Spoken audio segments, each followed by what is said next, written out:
আমরা কিন্তু সব সময় বাইরের রেস্টুরেন্টগুলো থেকে রোলগুলো কিনে খেয়ে থাকি। আমরা যদি বাসায় এত মজার রোল তৈরি করে খেতে পারি, তাহলে আর বাইরে যাওয়ার কি প্রয়োজন এই শীতের মধ্যে।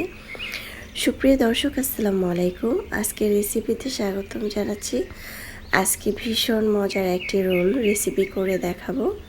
প্রথমে আমি তেল দিয়েছি, তেলের মধ্যে পেঁয়াজ কুচি দিয়েছি, তারপরে চিকেন দিয়েছি, 1 কাপ কাঁচামরিচ দিয়েছি, পরিমাণ মতো আদা রসুন দিয়েছি, হাফ টেবিল চামচ করে তেল দিয়েছি, প্রায় 2 থেকে 3 টেবিল চামচের মতো পেঁয়াজ কুচি 1 কাপের মতো দিয়ে এখন আমি একটু ভেজে নিয়েছি। দেখতে পাচ্ছেন এটা কিন্তু খুব সুন্দর নরম হয়ে আসছে, ভাজা ভাজা হয়েছে। এ পর্যায়ে দিয়ে দিচ্ছি সয়া সস আধা কাপ। তারপরে আমি এখানে কিছু গুঁড়া মশলা দিচ্ছি, হলুদের গুঁড়া, মরিচের গুঁড়া, ধনিয়ার গুঁড়া, জিরার গুঁড়া, মরিচের গুঁড়া, গরম মশলার গুঁড়া হাফ টেবিল চামচ করে দিচ্ছি। দেখতে পাচ্ছেন অল্প অল্প করে মশলাগুলো দিয়ে এখন আমি মশলাটা একটু কষিয়ে নেব। দেখতে পাচ্ছেন খুব সুন্দর করে কিন্তু কষানো হয়ে গিয়েছে। এ পর্যায়ে দিয়ে দিব টমেটো সস আধা কাপের মতো। বাসায় যদি টমেটো থাকে সেক্ষেত্রে টমেটোটাও দিতে পারেন। আমি সয়া সস দিচ্ছি এবং টমেটো সস দিয়ে দিলাম। দিয়ে এখন আবারও আমি এটাকে কষিয়ে নিব খুব সুন্দরভাবে। কাঁচামরিচটা পরিমাণ মতো দিবেন, আর সবসময় রোলের মধ্যে কাঁচামরিচটা থাকলে কিন্তু ভালোই লাগে ঝাল ঝাল। এখন দিয়ে দিচ্ছি বাঁধাকপি, এটাকে কুচি করে কেটে নিয়েছি, প্রায় 2 কাপের মতো পানিটাকে ঝরিয়ে নিয়েছি। তারপরে গাজর কুচিও দিয়ে দিলাম, প্রায় 1 কাপ থেকে 1.5 কাপের মতো। আপনারা যতটুকু খাবেন ততটুকু দেবেন পরিমাণ মতো। দিয়ে এখন আমি নেড়ে চেড়ে এপাশ ওপাশ করে নিলাম। দিয়ে দিব কালো গোলমরিচের গুঁড়া, পরিমাণ মতো লবণ দিয়ে আমি খুব সুন্দরভাবে ভেজে নেব এটাকে। এটা কিন্তু অলরেডি হয়ে গিয়েছে, এখন শুধু পানিটাকে আমি শুকিয়ে নেব। শুকিয়ে কিন্তু আমি এটাকে উঠিয়ে নেব ঝরঝরা করে।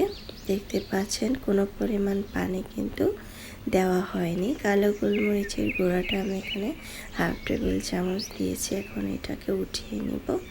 তারপর এখানে কিছু ব্রেড নিয়েছি, দেখতে পাচ্ছেন ব্রেডটাকে আমি 1 পিস করে নিয়ে রুটি যেভাবে বেলা হয় আমি কিন্তু সেভাবে রুটির মতো বেলে নেব খুব সুন্দরভাবে, একদম যাতে পাতলা হয়ে যায়। আমি কি করে দিচ্ছি দেখতে পাচ্ছেন, এটা কিন্তু রুটির মতো বেললেই কিন্তু একদম পাতলা হয়ে যাবে। এই তো দেখতে পাচ্ছেন এরকম পাতলা। তারপরে এই রুটিটার মধ্যে আমি দিয়ে দেব চিজ অথবা মেয়োনিজ। আমি বাসায় মেয়োনিজটা তৈরি করে নিয়েছি, আপনারা চাইলে মেয়োনিজের লিঙ্কটা দিতে পারি। এখন মেয়োনিজটা সাইড থেকে দিয়ে দিলাম। দিয়ে এখন যে সবজিটা তৈরি করে নিয়েছি চিকেন দিয়ে সেটা দিয়ে দিলাম। দিয়ে এখন আমি এটাকে ঘুরিয়ে রোল তৈরি করে নেব। দেখতে পাচ্ছেন খুব সুন্দর করে কিন্তু আমি এটা ঘুরিয়ে রোল তৈরি করে নিয়েছি। এখন একটি ডিম ভেঙে নেব একটি বাটিতে, সামান্য লবণ দিয়ে দিব। লবণটাকে দিয়ে সুন্দর করে ডিমটাকে ভেঙে নিচ্ছি। দেখতে পাচ্ছেন আমি ডিমটাকে খুব সুন্দর করে ভেঙে নিয়েছি। এখন আমি যে রোলটা তৈরি করে নিয়েছি সেই রোলটা আমি এভাবে ঘুরিয়ে ঘুরিয়ে দিব। আমি কিন্তু রোলগুলো একইভাবে সবগুলো এভাবেই করে বানিয়ে নেব। আর মেয়োনিজটা দিলে কিন্তু খেতে অনেক মজার হবে। এই তো আমি কিন্তু ব্রেড দিয়ে ব্রেড ক্রাম্ব তৈরি করে নিয়েছি, দেখতে পাচ্ছেন। সাইডের যে অংশটা সেই অংশটা দিয়ে কিন্তু ব্রেড ক্রাম্ব তৈরি করে নিয়েছি। পরিমাণ মতো তেল দিয়ে চুলায় একটি প্যান বসিয়ে দিলাম। তেলটা হালকা গরম হয়ে আসলে আমি এক এক করে রোলগুলো ছেড়ে দিচ্ছি। এটা খেতে অসম্ভব মজার হয়েছিল। চাইলে কিন্তু প্রথম থেকে শেষ পর্যন্ত ভিডিওটা দেখে আপনারা অবশ্যই তৈরি করতে পারেন। আমি কিন্তু চুলার আঁচটা কমিয়ে দিয়ে এটা এপাশ ওপাশ করে ভেজে নিচ্ছি। চুলার আঁচ বাড়িয়ে দেওয়া যাবে না, নাহলে কিন্তু পুড়ে যাবে, তিতা লাগবে, খেতে ভালো লাগবে না। তাই চুলার আঁচটা কমিয়ে দিয়ে ধৈর্য ধরে এটাকে ভেজে নিতে হবে।